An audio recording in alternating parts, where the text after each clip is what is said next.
Ito ang ebidensya na totoong namuhay si Jesus dito sa mundo.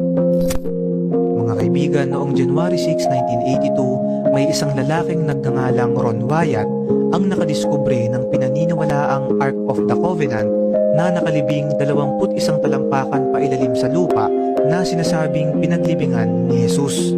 Kinuhanan niya ito ng sample at dinala sa kanyang laboratorio sa Israel na sumailalim sa iba't ibang mga test.